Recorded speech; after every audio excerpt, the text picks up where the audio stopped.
Au nom du Père et du Fils et du Saint-Esprit, ainsi soit-il. Notre Père qui êtes aux cieux, que votre nom soit sanctifié, que votre règne arrive, que votre volonté soit faite sur la terre comme au ciel. Donnez-nous aujourd'hui notre pain de chaque jour. Pardonnez-nous nos offenses, comme nous pardonnons à ceux qui nous ont offensés. Et ne nous laissez pas succomber à la tentation, mais délivrez-nous du mal, ainsi soit-il. Saint Pédis, au nom du Père et du Fils et du Saint-Esprit. Alors, nous abordons notre encyclique qui s'appelle Mit brennender Sorge, ou Sorge. Sorge. Alors vous coupez un Mit brennender Sorge. Ah, c'est, oui, avec une vive inquiétude. Alors c'est une encyclique de Pie XI du 14 mars 1937. Et le titre, c'est une lettre encyclique à nos vénérables frères, les archevêques et évêques allemands, et aux autres pasteurs vivant en paix et en communion avec le siège apostolique, sur la situation de l'Église dans le Reich allemand. Alors, une petite introduction. Au cours du mois de mars 1937, 5 jours après cette encyclique, Pie XI condamnait le communisme par l'encyclique Divini Redemptoris. À la fin du même mois de mars, avec Firmissimam Constantiamque, Pie XI stigmatisait le 28 mars le gouvernement mexicain. Alors, initialement, l'Allemagne seule devait être visée par un syllabus qui avait été demandé par Monseigneur Alois Udall, évêque autrichien, consulteur du Saint-Office en 1934. Sous le jésuite Franz Xavier Hurt, un votum fut conçu avec un catalogue de 46 propositions condamnées. À la secrétairerie d'État, engagée dans l'affaire, on émit alors le désir de condamner le communisme pour éviter que le Reich allemand, seul stigmatisé, se dise victime d'une cabale politique. La commission constituée le 29 avril 1936 pour finaliser le projet devait alors traiter de certaines idées et tendances véhiculées dans le Reich et du communisme. En novembre 1936, le projet était abandonné au vu des circonstances particulières et il était remplacé par 2 encycliques. Alors, il faut d'abord dire que, aussi, en étudiant cette encyclique, ne tombons pas dans le piège d'un vocabulaire frelaté. Nous savons que le mot nazi sert à tout et à n'importe quoi. Sauf erreur, jamais, jusqu'à Pie XII, inclusivement, le pape n'a utilisé publiquement le mot nazisme. De plus, le mot national-socialisme, pas plus qu'aucun de ses dérivés, n'apparaît nulle part dans le document. C'est à préciser. Jusqu'à la fin des années 1920, Hitler et son petit parti politique n'intéressa guère le Saint-Siège. L'extraordinaire ascension électorale de Hitler va intéresser alors le Saint-Siège. Les relations du Saint-Siège étaient satisfaisantes avec le nouvel État allemand qui permirent le concordat le 20 juillet 1933. Le Vatican avait été, en effet, il faut quand même le rappeler, la première grande puissance à reconnaître le Reich. Sans doute en raison de la première proclamation d'intention de l'État national socialiste en matière religieuse. Et là-dessus, en effet, le 1er février 1933, Hitler prononce pour la première fois, en sa qualité de chef de gouvernement, un discours radiodiffusé Voici ce qu'il déclare. Dès lors, le gouvernement national considérera comme sa première et plus haute mission de restaurer l'unité d'esprit et de volonté de notre peuple. Il gardera et protégera les fondements sur lesquels repose la force de notre nation. Il prendra sous sa ferme protection le christianisme, qui est la base de toute notre morale, et la famille, qui est la cellule constitutive tant de l'être de notre peuple que de notre État. Bon.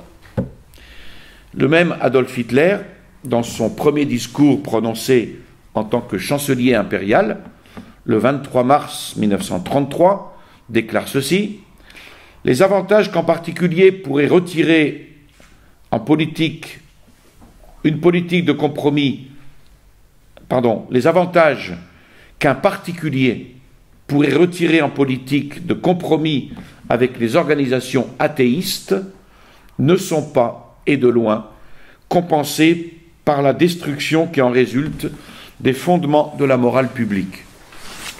Le gouvernement national voit dans les deux confessions chrétiennes, donc ici il inclut le protestantisme, les facteurs les plus importants pour le maintien de notre peuple. Il respectera les traités conclus entre elles et les différents Ländern. Il ne sera pas touché à leurs droits. » On sait que la situation ensuite s'est détériorée, notamment par exemple le mythe du XXe siècle du théoricien Alfred Rosenberg sera mis à l'index le 7 février 1934. Alors, quand on parle des documents du magistère qui fixent les relations de l'Église avec le Reich national socialiste, on renvoie à deux sources. Une encyclique en langue allemande, suivie d'une lettre d'apaisement du cardinal secrétaire d'État, Pacelli, expliquant aux autorités nationales socialistes qu'il s'agit d'un simple éclaircissement de malentendus. Donc, un document religieux et diplomatique officiel.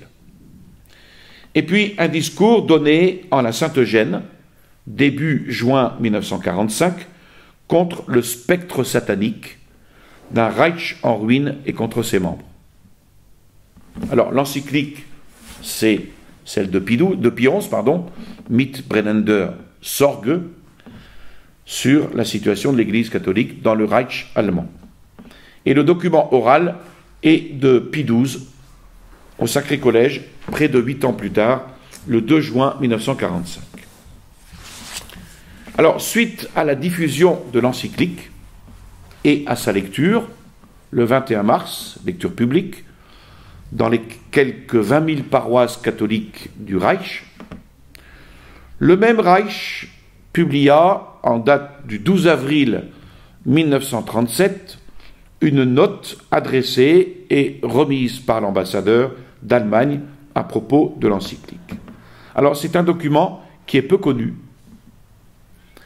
et je crois qu'il convient de lire, ainsi que la réponse du cardinal Pacelli, le 30 avril de la même année, avant même d'étudier l'encyclique. Donc ça, je vous propose d'abord de voir aujourd'hui la note du 12 avril 1937 à la secrétairerie d'État par le gouvernement du Reich. À la suite de la diffusion de Mitbrennender Sorge dans les églises, l'ambassadeur d'Allemagne auprès du Saint-Siège remit à la secrétairerie d'État une note en défense de son gouvernement, signée du 12 avril 1937. Le texte fait part de l'étonnement du gouvernement. Le gouvernement est ainsi amené à faire savoir qu'il condamne le plus vivement cette démarche du Saint-Siège et qu'il la réfute très catégoriquement. La circulaire, c'est-à-dire ce Mitbrennender Sorge, il l'intitule la circulaire, revêt le caractère d'un document politique par le fait qu'elle ne s'adresse pas seulement aux archevêques et évêques d'Allemagne, mais encore aux autres pasteurs vivant en paix et en communion avec le siège apostolique. On tente par là, dit-il, d'ameuter le monde contre l'Allemagne nouvelle. Ainsi aussi, les adversaires politiques du Reich, y compris ceux qui sont en même temps les adversaires de l'Église catholique, ont-ils compris cet appel, ils s'en sont réjouis et en ont reçu un nouvel élan dans leur combat politique contre le Reich.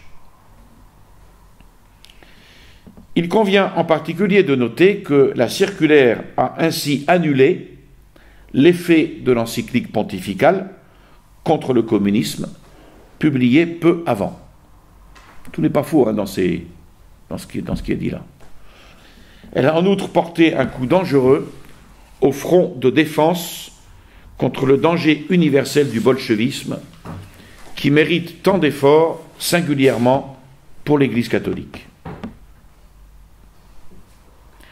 Mais, indépendamment de ses conséquences internationales, il est inacceptable que le partenaire ecclésiastique du Concordat, au mépris de tous les usages diplomatiques et au beau milieu de négociations encore pendantes sur une série de questions concordataires ardues, s'adresse directement au sujet catholique de l'État, court-circuitant ainsi les instances compétentes en matière de négociation de différends et en appelle à eux contre leur propre gouvernement. La contradiction est éclatante. D'une part, le Saint-Siège prétend s'en tenir au Concordat, et d'autre part, il contrevient, par son comportement, aux principes les plus élémentaires du Concordat, comme en témoignent la rédaction, la publication et la lecture en chair de la circulaire. Le fait que l'impression et la diffusion de l'encyclique aient été menées dans le plus grand secret démontre que les instances ecclésiastiques responsables de sa rédaction et de sa diffusion étaient fort bien conscientes de l'illégalité du procédé et de la violation de leurs devoirs civiques. Ajoutons que par le ton et par le contenu, la circulaire constitue une telle provocation contre la direction de l'État, l'exercice de la justice, la politique scolaire et de presse en Allemagne, que le gouvernement allemand juge incompatible avec sa dignité et sa souveraineté de la discuter en ses détails. De même, face à l'opinion mondiale, le gouvernement allemand pourra se passer de rectifier les nombreuses déformations et inductions à l'erreur contenues dans la circulaire. Lorsque, dès l'introduction de son long exposé, le Saint-Siège prétend que les expériences des dernières années mettent les responsabilités en pleine lumière, elles révèlent des manœuvres qui, dès le début, ne visaient qu'à une guerre d'extermination contre l'Église catholique. Il est facile au gouvernement allemand de démontrer le contraire à l'opinion mondiale. Il suffit de porter l'attention sur le fait, reconnu par l'Église elle-même, que c'est grâce au national-socialisme que l'Église catholique d'Allemagne a été sauvée du chaos bolchevique.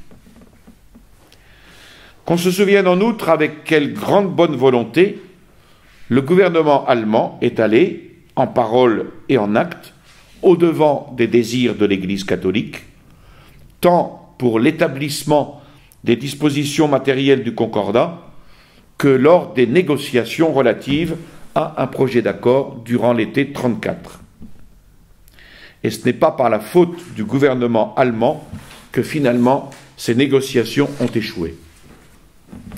Qu'on se rappelle enfin les nombreuses constructions d'églises nouvelles, la fondation de nombreuses nouvelles paroisses depuis 1933, les grands efforts financiers consentis en faveur de l'Église catholique, au-delà des lourdes obligations du Concordat, et l'aide importante assurée par l'État pour la perception d'un impôt ecclésiastique, grâce auquel l'Église se voit garantir une part importante de son assise matérielle. Pour ce qui est de son attitude à l'égard de l'Église et des efforts consentis pour elle, l'État national-socialiste n'a absolument pas à craindre qu'on le compare aux autres États, même purement catholiques. Aussi va-t-il de soi qu'il réponde, par tous les moyens dont il dispose, aux calomnies et aux reproches venant de l'Église. Que ces calomnies et ces reproches proviennent de factions qui ont dû céder leur pouvoir au national-socialisme, ou qu'ils proviennent de cercles étrangers qui, pour des raisons amplement connues, ne peuvent ou ne veulent avoir aucune sympathie pour l'Allemagne nouvelle. Le gouvernement allemand a plus d'une raison de rappeler au Saint-Siège que l'État autoritaire allemand, dans tous les domaines de la vie publique, de la direction de l'État, de la justice, de la politique scolaire et de presse, a définitivement rompu avec les conceptions et méthodes de la démocratie libérale et parlementaire. Le Saint-Siège ne s'est jamais pour autant efforcé de comprendre l'univers de pensée national-socialiste et de se placer dans les circonstances particulières de l'Allemagne. Au contraire, la circulaire du 14 mars, tout comme la plupart des notes précédentes, est privée de cette compréhension que le gouvernement allemand avait pourtant posée comme condition préalable à la bonne entente que visait à obtenir le concordat passé avec le Reich. Le gouvernement allemand voit comme autre condition préalable à une collaboration harmonieuse entre l'État et l'Église l'obligation faite aux personnes du service de l'Église de reconnaître toujours et partout leur devoir de fidélité civique. Les droits concédés à l'Église par le concordat passé avec le Reich doivent, selon l'expression alors convenue, être contenus dans le cadre des lois valables pour tous. C'est le seul moyen pour un État à confession mixte d'éviter que ne se brise la communauté du peuple et d'empêcher que l'Église ne devienne en quelque sorte un État dans l'État, où le clergé se tiendrait comme une caste privilégiée au-dessus des lois civiles. La circulaire du 14 mars est une nouvelle preuve que le Saint-Siège non seulement n'incite pas son haut et bas clergé à observer son devoir de fidélité politique, mais qu'il se situe lui-même comme opposé à l'observance du devoir de fidélité civique et de l'autorité de l'État. Aucun État digne de ce nom ne saurait souffrir un tel comportement de l'Église sans mettre en péril sa propre souveraineté. En résumé, le gouvernement allemand est dans l'obligation de constater que la circulaire du 14 mars est une infraction grave aux obligations contractuelles que le concordat du Reich impose au Saint-Siège.